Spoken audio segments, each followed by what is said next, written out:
আসসালামু আলাইকুম ওয়া রাহমাতুল্লাহি ওয়া বারাকাতুহু। সম্মানিত দর্শক শ্রোতা, আমরা আছি নবম শ্রেণীর ভাস্কর্য ব্যাচে। আজকের আল্লাহ রাব্বুল আলামিনের পরিচয় সংক্রান্ত নতুন কারিকুলাম অনুযায়ী জোড়ায় কাজ করালাম। তো সে জোড়ার কাজটি আপনাদের সামনে উপস্থাপন করলাম।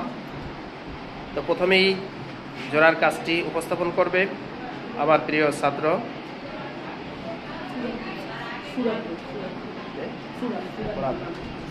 ফরাদ হোসেন। ঠিক আছে, ফরাদ হোসেন শুরু করো। আসসালামু আলাইকুম সবাইকে। আমার নাম মোহাম্মদ আহনাফ চৌধুরী। আমি ফুরাদ গ্রুপের এক দল নেতা। প্রথমেই আমি ধন্যবাদ জানাতে চাই আমার মাননীয় শিক্ষক স্যারকে আমাকে একটু উপস্থাপনার সুযোগ করে দেওয়ার জন্য। আজকে আমাদের উপস্থাপনার বিষয় হচ্ছে আসমাউল হুসনা, অর্থাৎ আল্লাহর গুণবাচক নাম সম্পর্কে অর্থ বর্ণনা উচ্চারণ।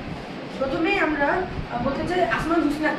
মহান আল্লাহর আসমাউল হুসনা হচ্ছে আল্লাহর সুন্দর সুন্দর নাম সমূহ। মহান আল্লাহর অসংখ্য গুণবাচক নাম রয়েছে। এই গুণবাচক নামগুলোর মধ্যে 99টি হচ্ছে প্রকৃত, বাকি তাছাড়াও আল্লাহর অসংখ্য নাম রয়েছে। এই 99টি নামকে একত্রে আসমাউল হুসনা বলা হয়। আসমাউল হুসনা আল্লাহর গুণবাচক নাম। আমাদের বর্ষণ একটা পরীক্ষা করতে বলতে এবং পরীক্ষাটা কি সিলেক্ট করো। আই সবাই এটা প্লিজ খেয়াল করো, আমাদের বর্ষণ একটা পরীক্ষা বর্ণনা করবে। বর্ষণ দাঁড়াও। আল্লাহর 99টি নামকে একত্রে আসমাউল হুসনা বলা হয়। এই আসমাউল হুসনা থেকে আমরা আল্লাহর গুণাবলী তার সম্পর্কে জানতে পারি। নিম্নে আমরা আসমাউল হুসনা সম্পর্কে অর্থাৎ আল্লাহর কয়েকটি নাম সম্পর্কে বর্ণনা করি। প্রথমে আল্লাহ মুমিনুন অর্থ নিরাপত্তাদায়ী, অর্থাৎ আমরা এই পৃথিবীতে আল্লাহ আমাদের সকল কিছু থেকে বাঁচিয়ে রাখেন। কুফর, শিরক, নিফাক ইত্যাদি থেকে আল্লাহই আমাদের বাঁচিয়ে রাখেন। এই পৃথিবীর যা কিছুই আমাদেরকে ক্ষতি করতে চান না, আমরা আল্লাহর কাছে চেলেই একমাত্র আমরা তা পেতে পারি, অর্থাৎ আল্লাহই আমাদের বাঁচিয়ে থাকেন। ঝড়, বৃষ্টি, ভূমিকম্প ইত্যাদি থেকে একমাত্র আল্লাহই আমাদের চাইলে বাঁচাতে পারেন। তাই আল্লাহ হচ্ছে মুমিনুন অর্থাৎ নিরাপত্তা দানকারী। তিনি তার বান্দাদের সর্বদা নানা রকম বিপদ থেকে রক্ষা করেন। পরবর্তীতে আমি বলতে চাচ্ছি আল্লাহর রহমান। রহমান অর্থ দয়াময়, পরম দয়ালু, অর্থাৎ আল্লাহ আমাদের প্রতি দয়া করেন। আমরা যদি কোনো ভুল করি আল্লাহ সেক্ষেত্রে আমাদের তৎক্ষণাৎ শাস্তি দেন না, তিনি আমাদের সময় দেন। আমরা যদি পরবর্তীতে তার কাছে ক্ষমা প্রার্থনা করি তিনি আমাদের ক্ষমা করে দেন এবং তিনি তাই তার প্রতি আমরা যখন বান্দা তার নিয়ামত খেয়ে তারপর তাকে ভুলে যায়, পরবর্তীতে অনুতপ্ত হয়ে তার কাছে ক্ষমা প্রার্থনা করে, সেক্ষেত্রে আল্লাহ তাকে ক্ষমা করে দেন। তাই আল্লাহ হচ্ছে আল্লাহর রহমান, তার রহমতের কারণে আমরা এখানে বেঁচে থাকতে পারতেছি। তৃতীয় হচ্ছে আল্লাহ ওয়াহাবুন হচ্ছে আল্লাহ ওয়াহাবুন অর্থাৎ আল্লাহ অধিক দানশীল। তিনি কোনো বিনিময় ছাড়াই আমাদের সবকিছু দিয়ে দেন। কারণ আমরা জগতে যা কিছুই আছে তা তিনি আমাদের কোনো বিনিময় ছাড়াই দিয়েছেন। তাদের এই নিয়ামত আমরা ভোগ করে জীবনকে উপভোগ করতে পারছি এবং বেঁচে থাকতে পারছি। তাই এর মধ্যে তিনি আমাদের কিছু চাচ্ছেন, আমাদের প্রতি কিছু চাননি। হ্যাঁ, তিনি আমাদের প্রতি চেয়েছেন আল্লাহর ইবাদত করা। আমরা সর্বদাই আল্লাহর ইবাদত করবো এবং সবক্ষেত্রে আল্লাহ ইসলামের প্রতি অনুসরিত করব এবং নিজেদের জীবনকে পরিপূর্ণ ইসলাম বিধান অনুযায়ী জীবনকে পরিচালিত করব। এবং সর্বশেষ আমি বলতে চাই, এর জন্য আল্লাহ ওয়াহাবুন অর্থ আল্লাহ আরেকটি অর্থ বলে। অর্থটি হচ্ছে আর আমার দয়া প্রত্যেক মানুষের প্রতি ব্যক্ত, অথবা প্রত্যেক বস্তুর প্রতি ব্যক্ত। এই বলেই আমি আমার সংক্ষিপ্ত বক্তব্য শেষ করছি। আসসালামু আলাইকুম। ঠিক আছে, আহনাফ হোসেন, সুন্দর বক্তব্য দেওয়ার জন্য, উপস্থাপনা করার জন্য তোমাকে অনেক অনেক ধন্যবাদ। এখন উপস্থাপনা করবে জাবের হোসেন। তোমার দলের গ্রুপের নাম বলো, শুরু করো। আসসালামু আলাইকুম সবাইকে। আমার নাম মুতাসির জাবের এবং আমার দলের সদস্য মেহেদী হাসান। আমরা দুজন মিলে একটি জোড়ায় কাজ করেছি। সেটি হলো পরিবেশিত হাম থেকে মহান আল্লাহর পরিচয় তথা আসমাউল হুসনা সম্পর্কে কি গুণাবলী প্রকাশ পেয়েছে তা তোমার বন্ধুর সাথে আলোচনা করে চিহ্নিত করো।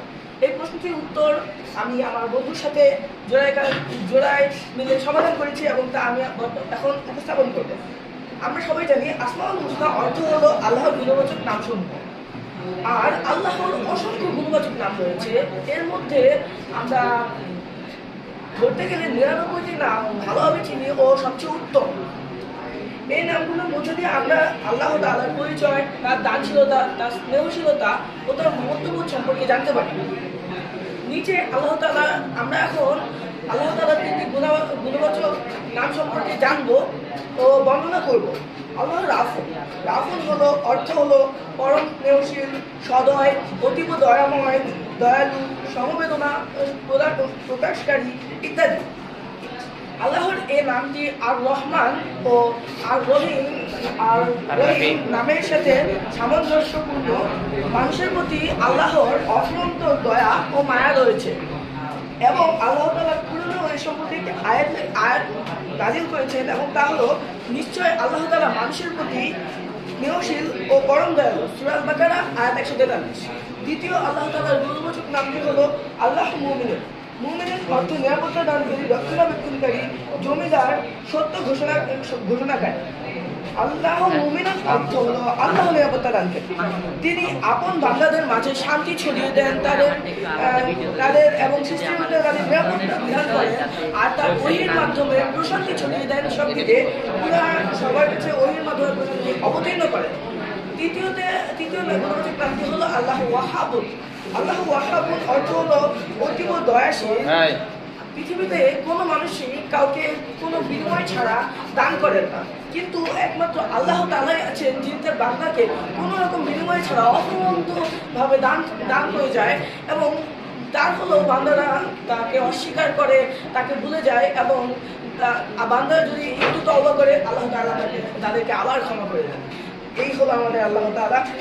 এই সম্পর্কে আল্লাহ তাআলা কুরআনে একটি আয়াত নাযিল করেছেন এবং তা হলো আর আমার দয়া প্রত্যেক বস্তুতে ব্যক্ত। সূরা আল-আরাফ আয়াত 156। এই বলে আমি আল জাবের তোমাকে অনেক অনেক ধন্যবাদ। প্রিয় দর্শক শ্রোতা, এরকমের প্রত্যেকের কাছ থেকে যদি উপস্থাপনা আমরা নিতে যাই তাহলে আমাদের 2 ঘন্টায়ও শেষ হবে না। অতএব আমরা ভিডিও আর বেশি লম্বা করছি না, অন্যদেরকে আমি পার্সোনালভাবে উপস্থাপনাটা আমি দেখে নেব, শুনে নেব, কিন্তু